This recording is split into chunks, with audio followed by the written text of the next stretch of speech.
دا د ایډز ناروغه دی چې نه غواړي خپل شناخت څرګند کړي. نوموړی د پېښور د ایډز د مخنیوي په سنټر کې درملنه ترلاسه کوي. د نوموړي په وینا چې بهر هیواد کې ناروغه شوی و چې درملنې په وخت ورته معلومه شوه چې د ایډز په ناروغۍ اخته شوی. دی وایي چې د معاشرې د سپکاوي له وجې خپل ناروغي چاته هم نه څرګندوي. نو دغه د هیډز د نوم چې څوک اخلي نو داسې لږ دغه ښکاري، بدې ښکاري. نو هیډز دغه چا نه شو دغه کولی. چا به زما ملګرو ته کوم زما تور زیړی و، د تور زیړي دغه دی. خفه وم نو مال خلک به څه وایي چې ده څه کول به سعودي عرب کې. که دغه نوم زه په خپله واخلم چې زما دا بیماري ده که نه، نو خلک په رانه بیا نفرت هم کوي. لکه ملګري شو دا به ټول زمانه نفرت کوي. زه به چې نایي لاړم ویښته مې ویښته بیا راچېک کړه، په بلیډ به سټ دغه کول، نو ما به ورته وویل مال دا بلیډ به ګزار کړي. هغه ته به ما دا وویل مال دا بلیډ به ګزار کړي.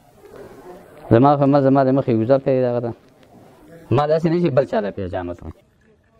د خیبر پښتونخوا د صحت اداره د کال 2015 په خپله سروې کې وایي په صوبه کې د HIV او ایډز 9000 رجسټرډ ناروغان دي چې پکې 6448 نارینه او 2100 زنانه شامل دي او نږدې 15000 داسې ناروغان دي چې په ایډز اخته دي خو د معاشرې د محدودیتونو له وجې ځانونه نه رجسټر کوي. موږ مختلف اویرنس سیشنز کو چې کوم د سرنج په ذریعه نشه کوي، ایډیوز ورته وایي. دې خلکو ته موږ پیغامات خو دوی خو اکثر داسې څوک د پلونو لاندې، څوک په یو ځای کې، څوک بل ځای د کور نه بیزاره، نو دا خلکو باندې اثر د دې ډېر کمی.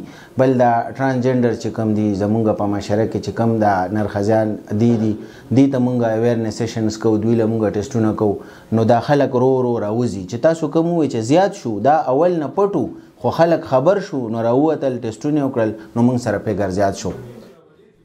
نېشنل ایډز پروګرام وایي سویلي اسیا کې د هند او نیپال نه وروسته پاکستان کې د ایډز د ناروغانو شمیر سیوا شوی دی او د ایډز د ناروغۍ د مخنیوي د ډیرو هڅو باوجود په تیرو څو کلونو کې د HIV د اخته کېدو کچه زیاته شوې ده. اداره په خپل یو څېړنه کې وایي په ملک 3,10,000 خلک د HIV یا ایډز په ناروغۍ کې اخته دي. خو د صحت لپاره کار کوونکي غیر سرکاري ادارې وایي دغه شمیرې له دې هم لوړې دي. عظمت علي شاه، مشال ریډیو، پېښور.